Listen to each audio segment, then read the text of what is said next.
No, Mum. Don't turn us off, turn us up. I'll tell you a little story that happened to me only the other morning. My babe had gone to work early as usual, left me in the lurch with the lads of my fraternity. Go into the kitchen, switch the light on, get out my toaster. I know, we'll have toast. Some toast. Cause toast is really easy, there's nothing to it really. All you need's a piece of bread and fire. Get some peanut butter, or jello is good, and spread it on real smooth. All the girls will love it, which can't be bad. Even James Bond does it, and he's not mad. Toast! Toast! Nice one. Toast! Toast!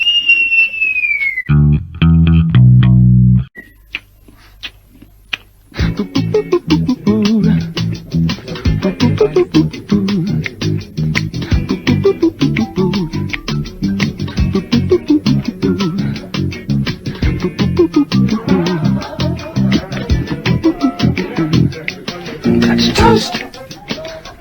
Yeah, just toast.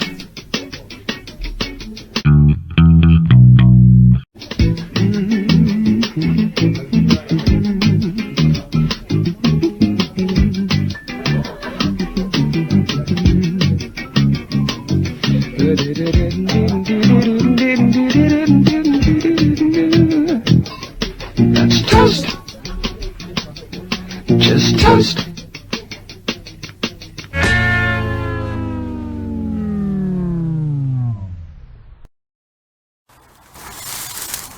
Very interesting.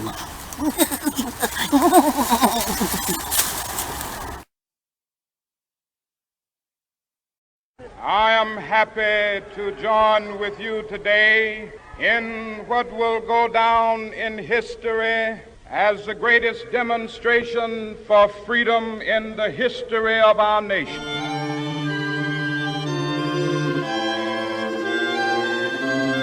We shall fight in France. We shall fight on the seas and oceans.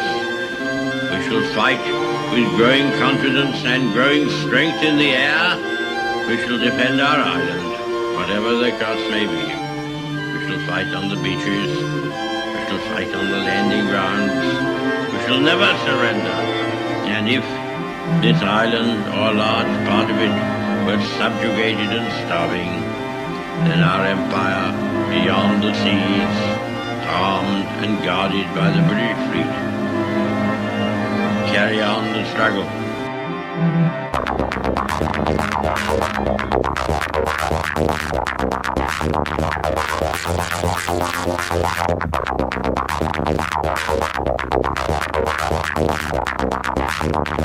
I believe that this nation should commit itself to achieving the goal, before this decade is out, of landing a man on the moon and returning him safely to the Earth. No single space project in this period will be more impressive to mankind or more important for the long-range exploration of space.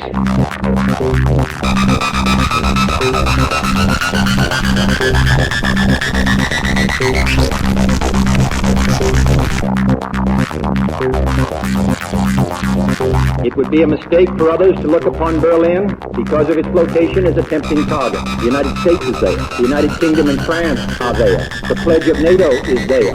And the people of Berlin are there. It is as secure in that sense as the rest of it, for we cannot separate its safety from our own.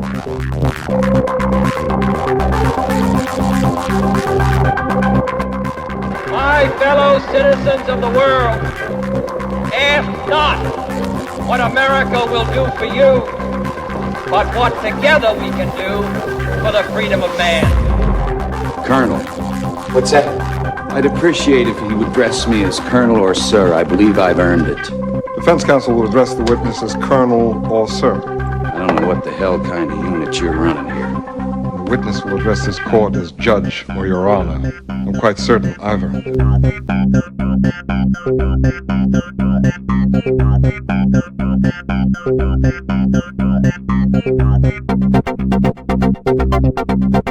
Clay comes out to meet Liston, and Liston starts to retreat. If Liston goes back an inch farther, he'll end up in a ringside seat. Clay swings with the left, Clay swings with the right. Look at young Cassius carry the fight. Liston keeps backing, but there's not enough room. It's a matter of time, and Clay lures the boom. Now Clay lands with the right.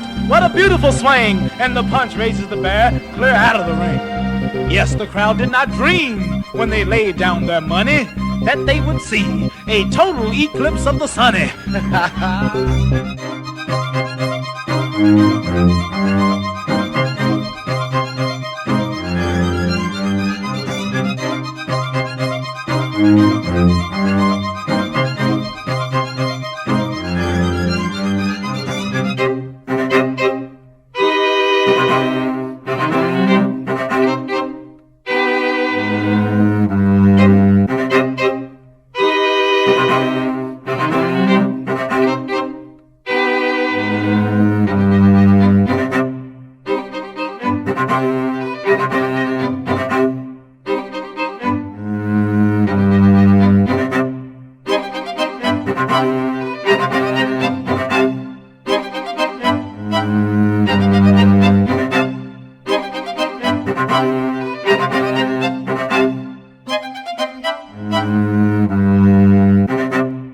So even though we face the difficulties of today and tomorrow, I still have a dream.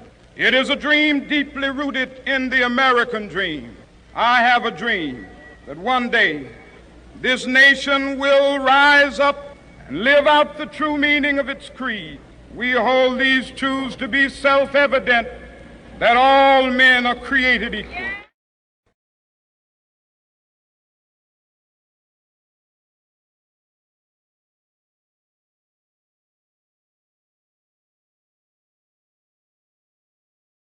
At midnight in the month of June, I stand beneath the mystic moon, resignedly beneath the sky. The melancholy waters lie. I mourn not that the desolate are happier, sweet than I, but that you sorrow for my fate, who am a passer-by, and has his strength failed him at length. He met a pilgrim shadow. Shadow, said he, where can it be, this land of El Dorado?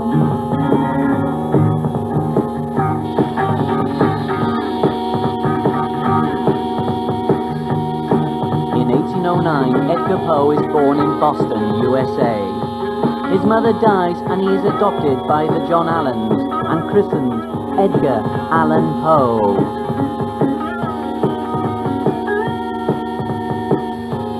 In 1815 he goes to England with the Allens, but returns to the USA in 1820 and enters the University of Virginia, where he becomes engaged to Elmer Royster, only to have the engagement broken off by her parents. In 1827, Edgar leaves university after a row with John Allen and enlists in the US Army. He is discharged from the army following the death of Mrs. Allen and begins a period of obscurity in New York and Baltimore. In 1833, John Allen dies, but does not mention Poe in his will. Poe becomes editor of the Southern Literary Messenger and publishes Benares, Morella, and Hans Pfaall. And he marries his cousin, Virginia Clem.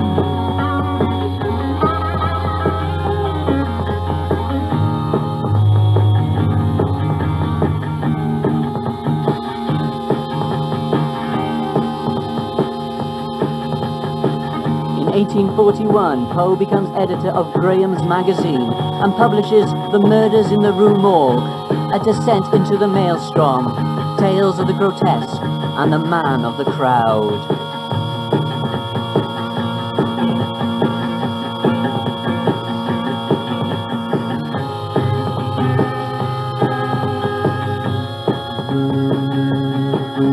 In 1842, still hoping for his own journal to be called The Stylus, he publishes Eleonora, the oval portrait, the Mask of the Red Death, and the Pit and the Pendulum.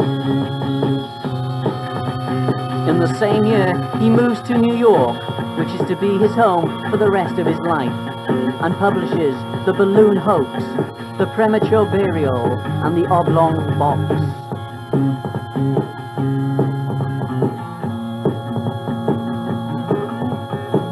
In 1845, Poe publishes The Raven, which causes an overnight sensation and becomes editor of the Broadway Journal. In 1847, after a harrowing illness, Virginia Poe dies on January 29th, leaving Poe despondent. In 1849, Poe has a romance with Mrs. Shelton, the married name of his ex-fiancée, Elma Roystra, and he publishes For Annie and El Dorado. On October the 7th, 1849, Edgar Allan Poe dies.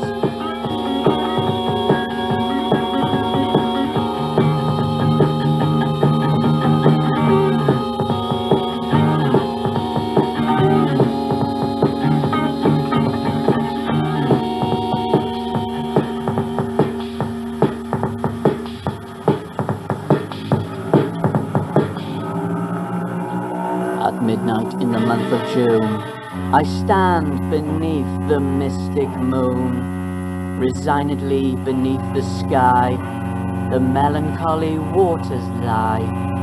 I mourn not that the desolate are happier sweet than I, but that you sorrow for my fate, who am a passer-by. And as his strength failed him at length, he met a pilgrim's shadow. Shadow, said he, where can it be? The land of El Dorado. Quoth the raven, nevermore. Prophet, said I, thing of evil, prophet still, if bird or devil, by that heaven that bends above us, by that God we both adore, tell this soul with sorrow laden, if within the distant Aden it shall clasp a sainted maiden, whom the angels name Lenore, clasp a rare and radiant maiden, whom the angels name Lenore.